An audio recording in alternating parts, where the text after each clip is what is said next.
Greetings to you all, and welcome back to Let's Play the Langrisser.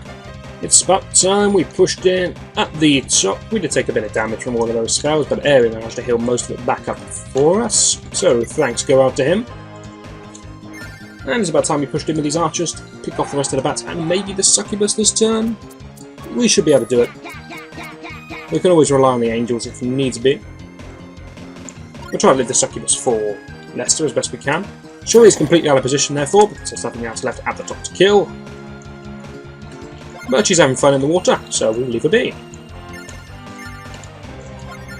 9 on 9 is always going to be a hard fight for an archer. Do these bats both belong to you? No, they actually belong to this weapon. Do you have anything left? No, you don't. Okay, change your plan, archer man. You're going to have to go and kill the succubus, which is not going to work because you've got 9 HP and it's got 10 life, but you're going to have to dent the succubus. Here we go.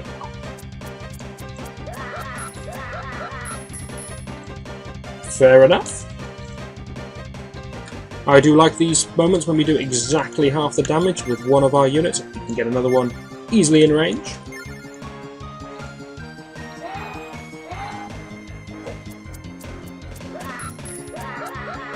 And that's perfectly nice, and that's one of the spellcasters gone. Important thing, that's one less fireball turn we're going to have to take.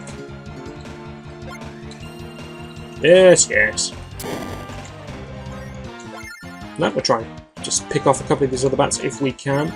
The other thing that Leicester's archers are going to be good against is Osto.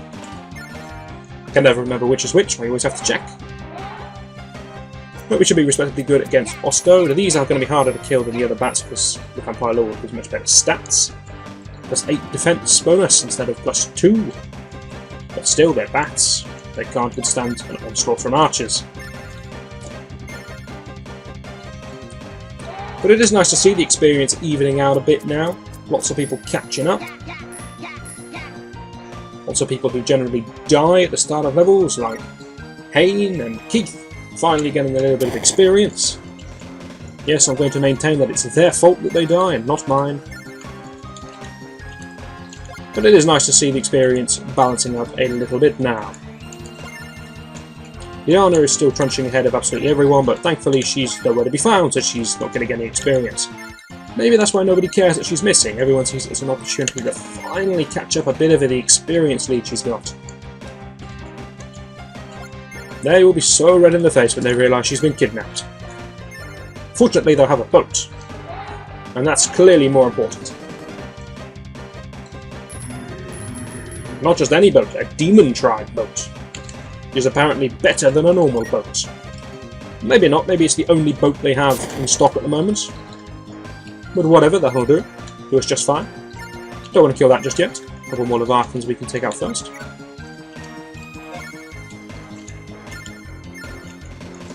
There's a good air of piracy about this as boarding their ship. That's all wonderful. And I am going to charge Keith in. Make sure to protect it always. Units can actually fly everywhere on this ship. So I'm not going to fly Keith in because I just realised those are all archers and they completely kill Keith in one shot. And instead going to send the angels in and keep Keith far back. Just to kill off as many of the archers as he can. Interesting enough, witches explode when they die.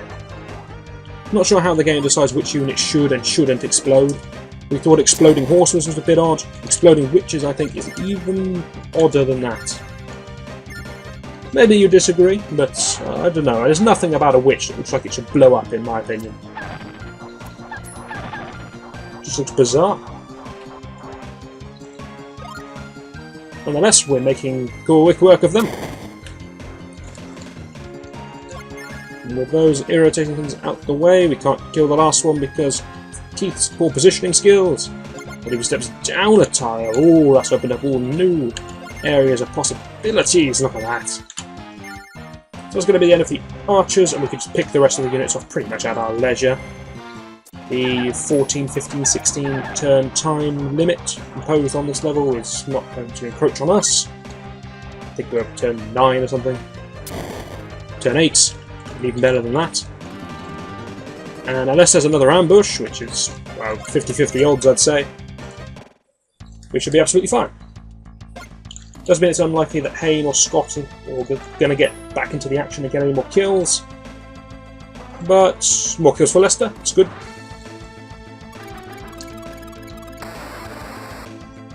We still have the Vampire Lord, who can still cast magic, but he treated himself this turn. That tells me he's rare of MP. Now, hopefully he's completely dry on MP, he's going to take 4 turns to get a Meteor up, but he might just be slightly under, and now he's got a Meteor ready to go again. But I don't know, I didn't pay attention to his MP. But I shall look briefly. Okay, one more turn of treating before he can cast any more Meteors. I doubt he counts as a flying unit. He's a Vampire Lord, but he's pretty human to me. Doesn't look like he's flying at the moment. Fortunately, Osto doesn't have any units at all, so there's Esto. So we will try and kill him. Or her. I can't remember which is male and which is female. But experience is experience, so off you go, Leicester. Less effective than I expected. I'm curious as to whether or not Hayne can reach with his spells. He might be able to clip something, probably not the Phoenix.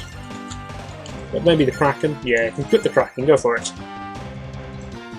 Hopefully the end of scenario experience will be enough to give Hayne his level up. Which, as we said before, isn't great because he needs to learn new spells, but still it'll be new units by the next mission, and that's wonderful. Scott, realistically, maybe he'll get on the ship. Might save him the Kraken, that might work well. Aaron's going to go and shoot from the sea, that's his style. Somehow he's going to shoot up and through the side of the ship. Oh, what crazy noise. Every time I hear it, I wonder if something in my computer is starting to malfunction, and I need to stop the recording quick and go have a look what it is. But no, it's just Aaron with bizarre screams.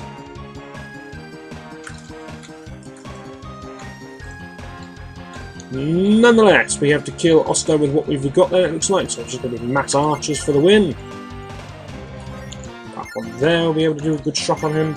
There are some bats, of course, we want to kill, but the Esto, I think, is going to be worth more experience. You know what I'm like about experience.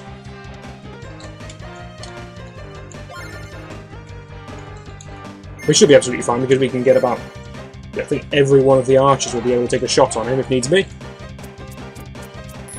And of course Leicester himself isn't particularly vulnerable. We can leave him exposed, he's not going to die horrifically like some other people we could name. Izzy Keith.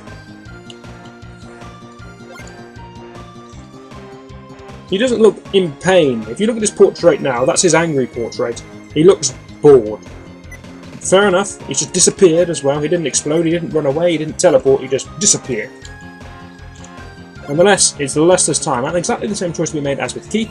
He can either train his serpent slightly better, and now it listens to him rather than just charges blindly towards the enemy, or he can go, I don't like this thing, I've changed my mind, I want some clothes, and get on a knight. A horse, not on a knight, that would be disgusting. Get on a horse! I think it's kind of crazy if you suddenly just change your mind and go, ah, horse, that's much better.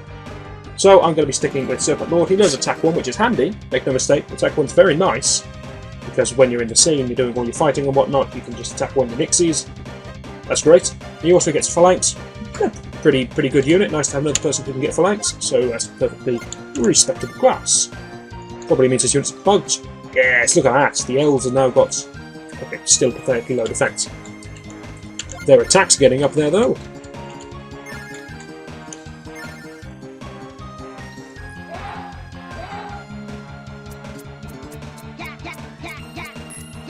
Still can't kill bats though. Alright, whatever.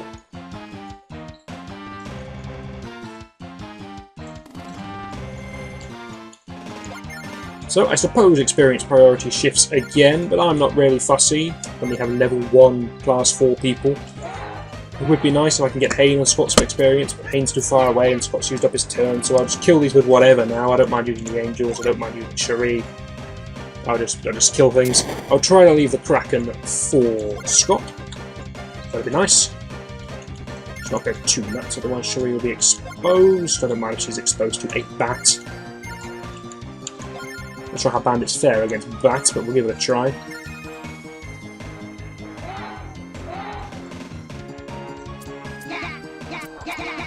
No, pretty badly. But that's alright, we have plenty of units. We can in fact create some kind of wall-off, which obviously is ineffective against bats who know how to fly. But the game is bizarre in the fact that it does work against bats for some reason, because they forget how to fly over their opponents. Which is handy. Over there, you may as well charge forwards. But what you can, it's irritating we can't kill that other Leviathan that's on the other side of the Kraken, because the Kraken's completely blocked off the steps. Obviously we had a flying unit, or an archer, or Aaron was a bit better shot, we'd be able to deal with them. But none of those things are true. Oh, okay, we can climb the wall. My mistake. We'll just fight him hanging off the window, that's alright.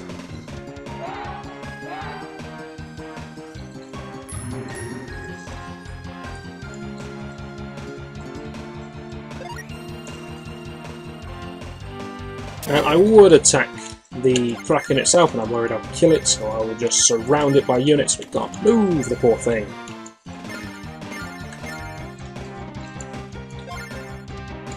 Okay, I won't.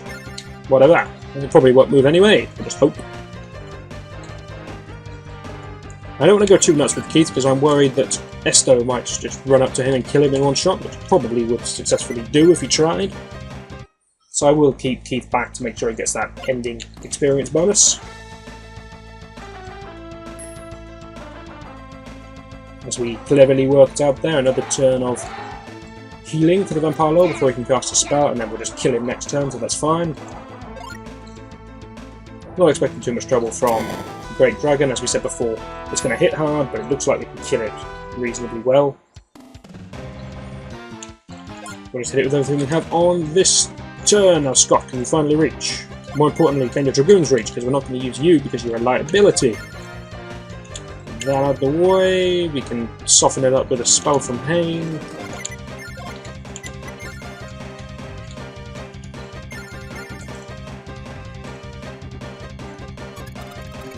Now this is Scott's moment to shine, and last time I gave Scott a moment to shine, he fluffed it up tremendously and Erwin had to bail him out.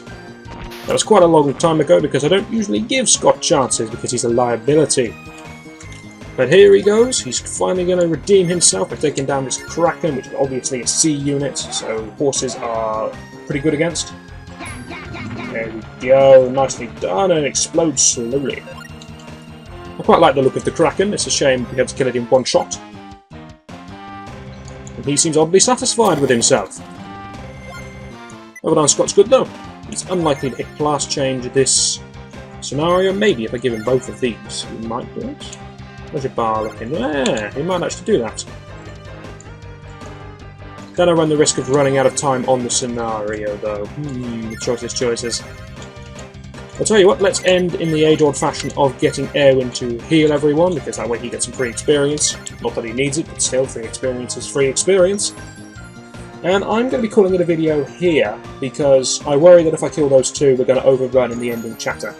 So I'm going to cut it off here, and when we return, we'll finish off this mission. We'll go through the ending chatter, we'll see where we're going next time, take a look at the enemy's layout, but we won't be starting anything. Not sure why I'm explaining all of this, but there we go. Hopefully you'll join me for that, and I will see you then.